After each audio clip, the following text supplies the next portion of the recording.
तपाई यति बेला हेर्दै हुनुहुन्छ माडी खबर अनलाइन टिभी। यस टिभीलाई लाइक, शेयर, कमेन्ट अनि सब्स्क्राइब गर्न नभुल्नुहोला। यो देशको मुख्य मान्छे को हो? राष्ट्रपति, प्रधानमन्त्री, मन्त्रीहरू वा सांसदहरू? प्रधानमन्त्री बनेको मान्छे मुख्य हो कि प्रधानमन्त्री बनाउनेहरू मुख्य हुन्?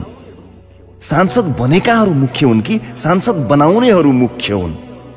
नेता बनेकाहरू मुख्य हुन् कि नेता बनाउनेहरू मुख्य हुन्? बनेकाहरू मुख्य हुन् कि बनाउनेहरू मुख्य हुन्? यदि यो देशमा बनाउनेहरू मुख्य हुन् भने उनीहरू किन कहिल्यै यो देशको मुख्य समाचार बनेनन्? जनताको समाचार किन मुख्य समाचार बनेन? यही प्रश्नको उत्तरको रूपमा सुरु भयो कार्यक्रम सीधा कुरा जनतासँग।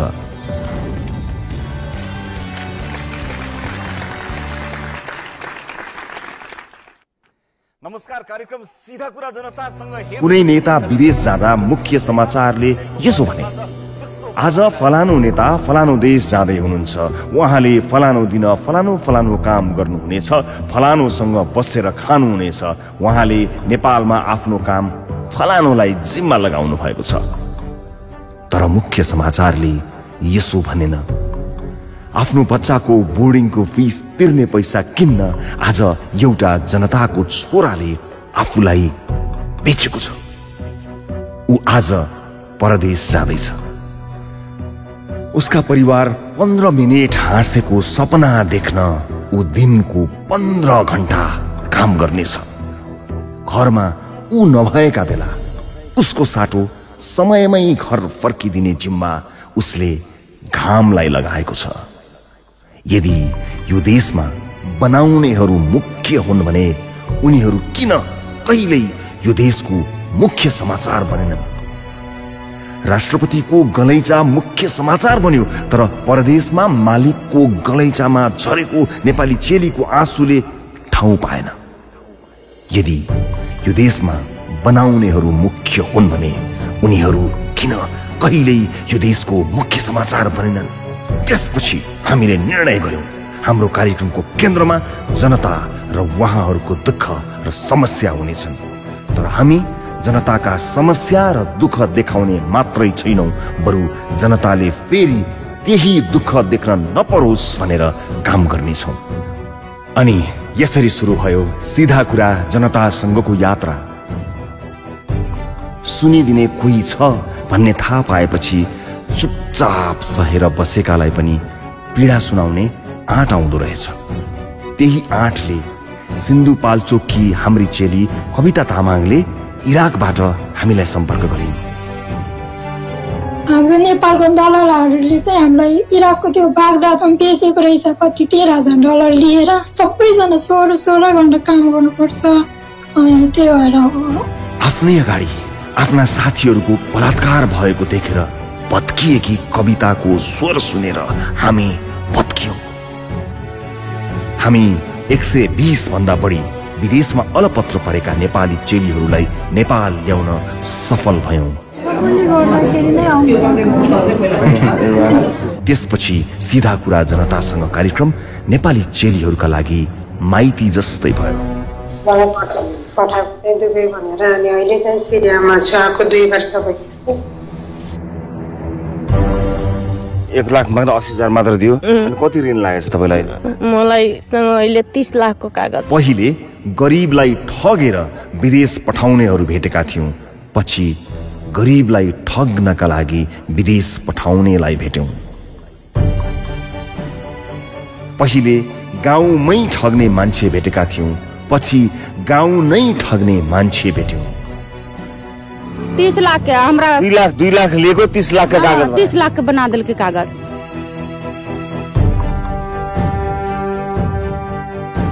छोरीलाई बिहे गरी पठाउन ऋण दिने साहु भेटेका थियौं। 11 वर्षकी छोरीलाई उसँग सुत्न पठाउँदा ऋण मिनाहा गरिदिने साहु पनि भेट्यौं। मेरो छोरी छ, त्यो मेरो छोरीको हात समाते छ नि यस्तो आफ्नो छोरीको। अनि भन्छ नानी यही बस्नु, अनि मम्मीको जति पैसा माग्यो भने म दिन्छु। यस्तो भनेको मेरो छोरीको। यहाँ छ लिस्ट हेर्छस् तेरो कट्टु मोजा जुत्ता धोको लिस्ट अवस्था सुधारका लागि आएकाहरूलाई आफ्नै पिसाब आफैलाई चाट्न लगाउने सुधार गृह भेट्यौं। 8 घण्टा 9 घण्टा पिसाब ब्यान्ड गरेर पिसाब थाम्न सकेर मेरो एकचोटि पिसाब चुहिएको थियो र त्यो पिसाब चुहिँदाखेरि चाहिँ अब तैँले यो पिसाब चाटिनस् भने म तँलाई पिट्छु, यो पिसाब चाट्नुपर्छ भनेर मलाई आफ्नो पिसाब पनि चटायो। दुर्व्यसनीको एउटा रोगबाट सुधार गर्न राखिएकालाई तर्जनौं रोग लागुन्जेल शास्ति भेट्यौं। बाँच्न सिकाउनु पर्ने ठाउँमा मर्न मन लाग्ने अवस्था बनाइरहेको पीडा भेट्यौं। अन्डरवेयर जुत्ता मोजा धुन आउँछ र ल्याएपछि यसरी राख्नुपर्छ लिस्टमा है, किनभने कपडा हरायो नि पछि बाटा खानु पर्यो नि त हैन, त्यस्तो हुन्छ यहाँ। त्यसपछि देशभरका सुधार गृहको संरचना सुधारका लागि गृह मन्त्रालयले सर्कुलर नै जारी गरेको थियो अनि यातना दिने सुधार गृह बन्द भएका थिए। गृहले जुन किसिमको व्यवहार चाहिँ दुर्व्यसनी अथवा त्यहाँ राखेका विद्यार्थीहरूलाई गर्नुपर्ने थियो त्यो अनुसारको व्यवहार नगरेको हुनाले अहिले नयाँ आचार संहिता अनुसार अमानवीय व्यवहारमा उनीहरूलाई चाहिँ 5 वर्षसम्म कैद र 50,000 रुपियाँसम्म जरिवानाको व्यवस्था गरेको छ। आबुधाबीमा बलात्कारपछि आत्महत्या गरेकी नेपाली चेली अष्टमी गुरुङको आत्महत्या गर्नु अघिको भिडियो प्राप्त भयो। अब कहिल्यै नआउने छोरीलाई पर्खिरहेकी आमालाई भेट्न हामी उनको घर गोर्खा गयौं।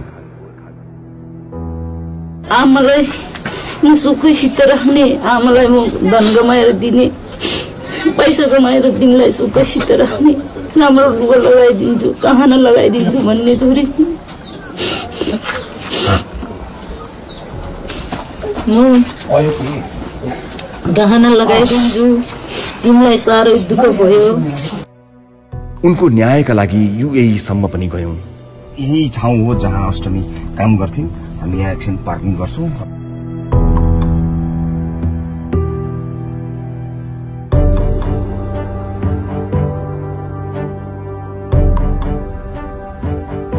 छोरी बचाउन नसकेपछि उहाँहरूमा हाम्रो पनि कोही छ भन्ने आशा बचाउने प्रयास गर्यौं।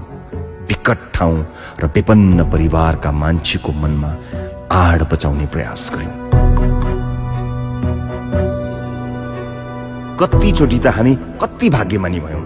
नेपाली आमा र कश्मीरी पिता भएकी छोरीले जम्मू कश्मीरबाट आफू सानै हुँदा छुटेकी आमा खोज्दै नेपाल आइन्। हामीले उनका बारेमा कार्यक्रम बनाउन पायौं र आमा छोरीको भेट गराउन पायौं।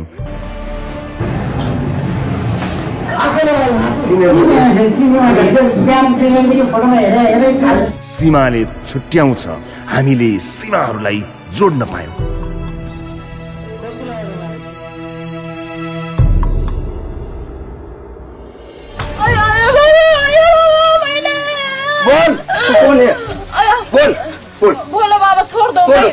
बोक्सीको आरोपमा गाउँलेहरू भेला पारेर राधा चौधरीलाई बर्बर यातना दिएको विषयमा उनकै गाउँमा सिधा कुरा लाइभ प्रसारण भयो। दर्शकमान बाबुहरू, त्यही ठाउँमा म यहाँ उभिएको छु जुन ठाउँमा राधा चौधरीमाथि त्यति लामो समयसम्म निर्घात कुटपिट भएको थियो। यातना दिने झाँक्रीलाई समेत कारबाही भयो। हामीले पीडालाई परबाट अन्दाज गर्न खोजेनौं, सकेसम्म नजिकबाट आभास गर्न खोज्यौं। यसले गर्दा कतिचोटि हामी आफैलाई सम्हालिनै गाह्रो पनि भयो। हिजो हामीले 2 जनालाई बोक्सी आरोप कसुर तथा सजाय 2072 अन्तर्गत म्याद थप गरिसकेका छ र अर्को 1 जना हिजो बेलुका पक्राउ परेको थियो।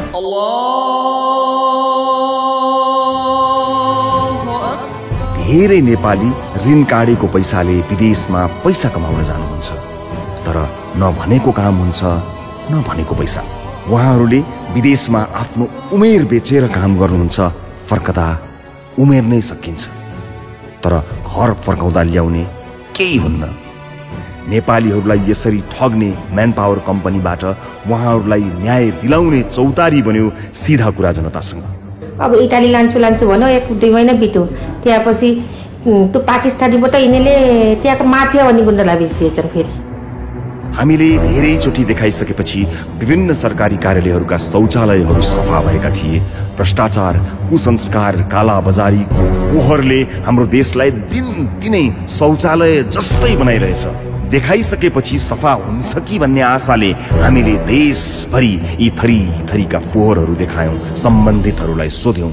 एउटा हदसम्म त हामीले देखेका र देखाएका समस्याहरूलाई हल गर्यौं, तर यस्ता समस्याहरू दिनदिनै बढिरहेका छन्। अब हामीले राज्यका नीतिहरूमा भएको फोहोर पनि पखाल्नुपर्ने दिन आएको छ। हामी कहाँ समय, स्रोत, जनशक्ति आदिको सीमा थियो। त्यसैले हामीले तपाईहरूको समस्यालाई दिनुपर्ने जति पर्याप्त समय दिन पाएनौं होला। देख्नुपर्ने जति ठाउँमा देखेनौं होला, पुग्नुपर्ने जति ठाउँमा पुगेनौं होला या समयमा पुगेनौं होला।